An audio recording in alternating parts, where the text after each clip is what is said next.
I'm Olek Novak, this is Chasing Cars, and today we are checking out the facelifted Volkswagen T-Cross range. Now, this Volkswagen has been around for about 4 years now, and it's the brand's smallest and most affordable SUV. Now, the brand has just launched this facelifted range, which they say sets out to do 3 things. 1, keep what was good about the T-Cross, what people already liked about it. Number 2, add some extra features and specification to the vehicle. And number 3, streamline the lineup a lot as well. Now, this is also my first time driving the T-Cross, so it's a great opportunity for us to see how it holds up in 2024 as a small SUV. So today we're going to be checking out the exterior, we're going to be checking out the interior, we're going to be telling you what has changed for the 2024 range, as well as how much you have to pay as well. We're going to be focusing on the mid-spec and lower variants in the range. So we've got the base spec Life there in the white on my left, and also the style mid-spec variant here as well. So before we do all of that, make sure you hit like and subscribe and join us on our journey to 200,000 subscribers. Chasing Cars, honest reviews of your next car. Brought to you by Budget Direct. So what's changed with the lineup for the updated T-Cross? Well, previously, pre-facelift, the Volkswagen T-Cross was available in 2 grades. They had the Life and the Style. And with each of those grades, you could option different option packs, including an R-Line option pack on the previously top spec Style grade. But now they have changed that. So essentially, you've still got the Life and the Style grades, but you do now have a top spec R-Line grade, and there's no more option packs. So the lineup has been simplified in that regard. In terms of changes to the exterior, so you'll notice there's been some revisions to the front styling in terms of the front bumpers that you will see over here, as well as some revisions on the back bumpers too. Now, in terms of the top spec models, the Style and the R-Line, you will notice that they've got matrix headlights over here as well, and we've got a nice little light bar that goes around the front there as well. As well as that, here on the 2 top spec models, you will notice that the daytime running lights are separate features over here, unlike the base spec where they are integrated into the front headlights. In terms of other ways that you can easily identify between the 3 grades on offer, it's essentially the wheels. So you've got 16-inch wheels on the base spec Life, you've got 17-inch wheels here on the mid-spec Style, and you've got 18-inch wheels here on the R-Line. Aside from those visual changes, Volkswagen has made a lot of extra kits standard for the facelifted range, including creature comforts like digital instrument displays, and also making tech like adaptive cruise control and Volkswagen's travel assist feature standard across the range. Make sure to check out our full written review for more details on specifications by grade. But it's important to note that with the changes and new features, prices have gone up too. The Life will set you back $33,990 before on-roads, up $3,000 on the pre-facelift model. However, Volkswagen is running an ongoing $34,990 drive-away offer. Meanwhile, the Style is up $4,000 to $37,490 before on-roads, or $39,990 drive away. These are the 2 variants we got to drive as part of our launch drive experience and which we'll focus on today. However, the new range-topping R-Line will set you back $43,990 drive away. So what are my first impressions of the updated T-Cross interior? Well, I think it's still holding up pretty nicely. Now, this is the most affordable Volkswagen in the range, although we are not technically in that because we are in the Style variant, so we're in the mid-spec. So it does have a few niceties that you will not be getting in the base spec Life variant. But overall, in terms of kind of the general things first, you've got a really nice steering wheel, and I think that does a big job in terms of just lifting the overall cabin ambience of the T-Cross. The seats are pretty comfy. We've got nice seats here in the mid-spec Style. We've got a different kind of upholstery, which looks pretty nice as well in terms of helping kind of lift that cabin ambience slightly too. In terms of other elements, it's quite easy to get comfortable. You've got manual seat adjustment here, so you can find a pretty good driving position. Visibility seems pretty good as well. In terms of some negatives, you do have some scratchy plastics over here and over here, but there is a bit of soft touch here and over here, so that does lift it slightly. You've got some nice big door bins over there too, so that's a good element in terms of storage space within the T-Cross. And overall, like a Volkswagen, it does feel really tight and well built and well screwed together, so that is a good thing. There is some camo black over here, so that might get a bit fingerprinty, but overall it is a nice interior.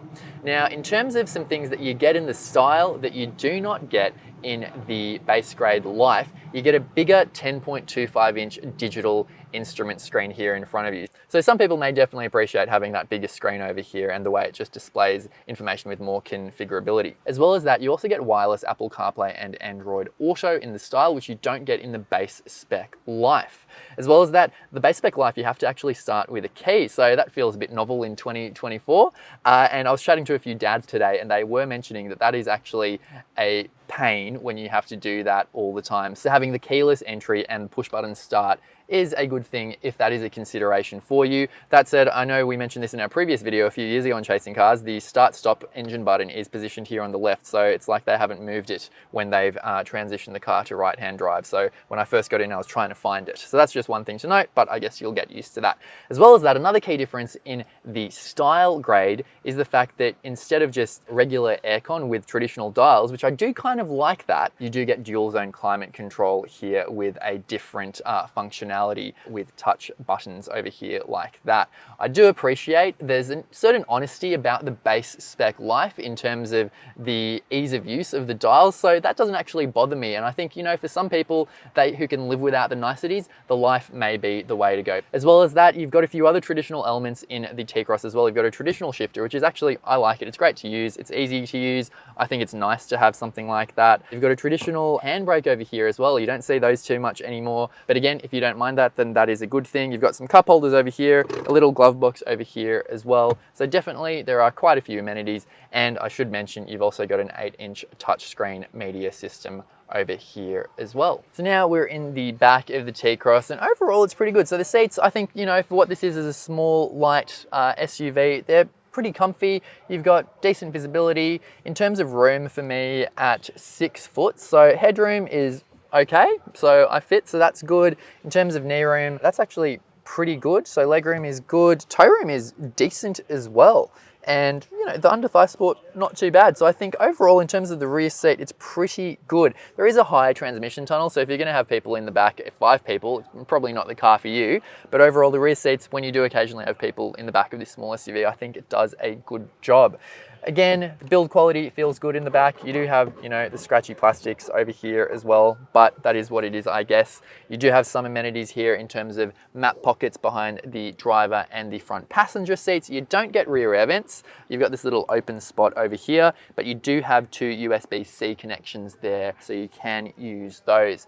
Other than that, you don't get a rear center armrest, so no cup holders here either, which is a bit of a shame, but you do get the ability to move the seat forwards and backwards by, I think it's at 140 millimeters or so. So that's good because that can actually have a big impact in terms of the boot space, as we'll discover. So let's check out the boot space in the back of the T-Cross, and you do have between 385 and 455 litres of boot space. There's a bit of configurability to it, which is why you've got the 2 numbers there. So you can move, as I said, the rear seats forward by about 140 millimeters. So that increases the space there as well. And you can also shift the floor. So it's got 2 levels, so you can drop it to reveal more space as well. And when you do open it, you do reveal a space saver spare wheel too. So that is nice that Volkswagen offers that. All right, so we are now in the T-Cross in its natural habitat in around the inner city and inner suburbs of Brisbane. So it's good to test it out in what is essentially, as I mentioned, its natural habitat, because today as part of the drive program, we've